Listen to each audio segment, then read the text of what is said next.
नमस्कार। एसएससी और रेलवे की जीके तैयारी अक्सर एक बड़ी चिंता बन जाती है ना? तो आज हम सिर्फ एक जीके सेट हल नहीं करने वाले, नहीं, हम उसे डिकोड करेंगे। ये समझने की कोशिश करेंगे कि सवाल बनाने वाला आखिर सोचता क्या है, ताकि रटने की जगह एक स्मार्ट रणनीति बनाई जा सके। तो चलिए शुरू करते हैं ये दिलचस्प पड़ताल। तो सवाल यही है कि इन 25 सवालों के पीछे की असल रणनीति क्या है। ये सिर्फ जनरल नॉलेज का टेस्ट नहीं है, ये एक पैटर्न है, एक सुराग है जो बताता है कि एग्जामिनर का दिमाग किस दिशा में काम कर रहा है। देखिए, इसे एक मामूली क्वेश्चन पेपर की तरह मत देखिए, ये तो ज्ञान का एक पूरा नक्शा है। और हर नक्शे की तरह इसमें भी कुछ खजाने छिपे हुए हैं। आज हम सब मिलकर इस नक्शे के हर कोने की छानबीन करेंगे। तो चलिए इस खोज पे निकलते हैं। हमारी पहली मंजिल है विज्ञान और आविष्कार। यहां हम देखेंगे कि कैसे ये परीक्षा भारत के महान वैज्ञानिकों से लेकर दुनिया के कुछ बुनियादी आविष्कारों तक हर तरह के ज्ञान को परखती है। तो पहला पड़ाव है भारत की रक्षा प्रौद्योगिकी का एक मील का पत्थर। सवाल है, भारत के बेहद जरूरी integrated guided missile development programme यानी IGMDP के पीछे किसका दिमाग था? ये रहे ऑप्शंस, जरा सोचिए। और सही जवाब है डॉक्टर APJ अब्दुल कलाम। उन्हें मिसाइल मैन ऑफ इंडिया यूं ही नहीं कहा जाता है ना। उन्हीं की लीडरशिप में IGMDP ने अग्नि और पृथ्वी जैसी मिसाइलें बनाई और भारत को रक्षा के क्षेत्र में आत्मनिर्भर बना दिया। चलिए अब अगले सवाल पर चलते हैं और ये देखना दिलचस्प है कि ये पहले सवाल से कैसे जुड़ता है। सवाल नंबर 11, इसरो के पहले अध्यक्ष कौन थे? ये सवाल सीधा भारत के अंतरिक्ष कार्यक्रम की नींव से जुड़ा हुआ है। इसका सही जवाब है डॉक्टर विक्रम साराभाई, जिन्हें भारतीय अंतरिक्ष कार्यक्रम का जनक भी माना जाता है। उन्होंने जो नींव रखी थी उसी पर तो भारत ने अपना पहला सैटेलाइट आर्यभट्ट लॉन्च किया, जो यूब्रिगन्स। इसी सेट का सवाल नंबर 19 भी है। सोचिए, एक तरफ मिसाइल मैन कलाम और दूसरी तरफ अंतरिक्ष के जनक साराभाई।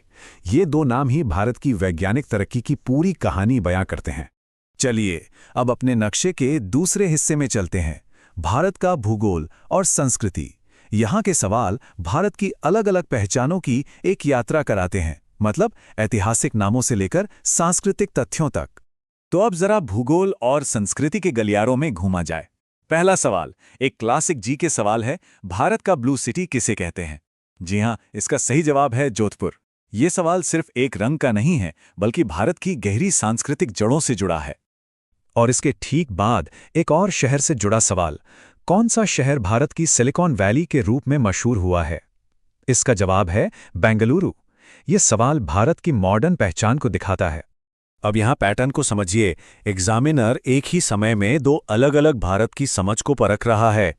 एक तरफ है जोधपुर, हमारी ऐतिहासिक और सांस्कृतिक विरासत, तो दूसरी तरफ है बैंगलोर, भारत की आधुनिक, तकनीकी और आर्थिक शक्ति का प्रतीक।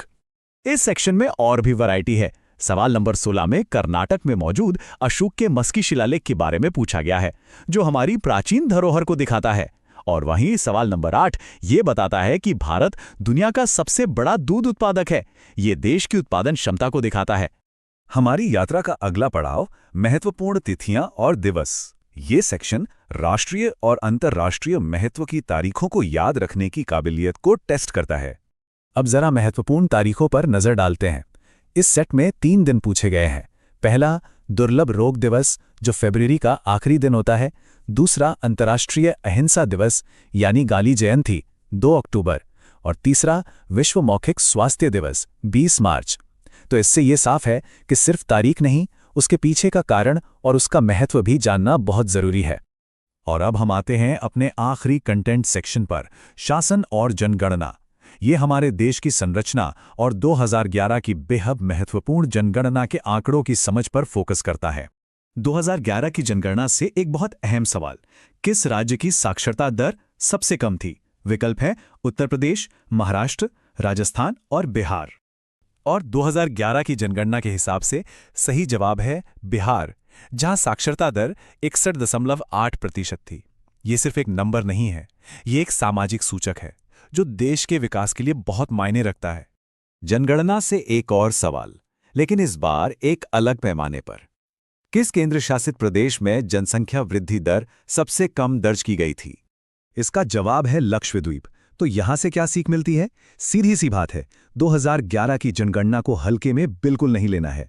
साक्षरता हो, जनसंख्या वृद्धि हो या लिंगानुपात, हर पहलू को राज्यों और केंद्र शासित प्रदेशों दोनों के हिसाब से तैयार करना ही होगा। इस सेक्शन में सरकारी ढांचे के ज्ञान को भी परखा जाता है, जैसे सवाल नंबर 23 जो पूछता है कि सीमा सड़क संगठन यानी BRO किस मंत्रालय के तहत आता है। इसका सही जवाब है रक्षा मंत्रालय। तो ज्ञान के इस नक्शे की पूरी यात्रा करने के बाद हमने आखिर सीखा क्या? ये पूरा विश्लेषण क्या बताता है?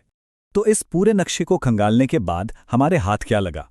ये हैं वो खजाने जिन्हें तैयारी में शामिल करना ही करना है। नंबर 1, कलाम और साराभाई जैसे वैज्ञानिक नायकों के बारे में जानना।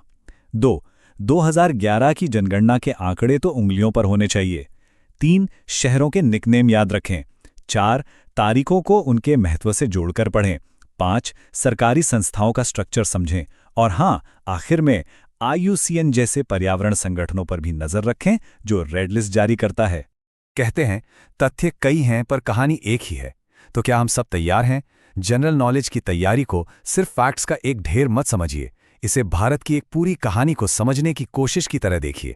हमेशा याद रखिए, सिर्फ मेहनत नहीं, स्मार्ट मेहनत काम आती है। फोकस के साथ तैयारी करें और सही रणनीति से ही सफलता मिलती है। उम्मीद है ये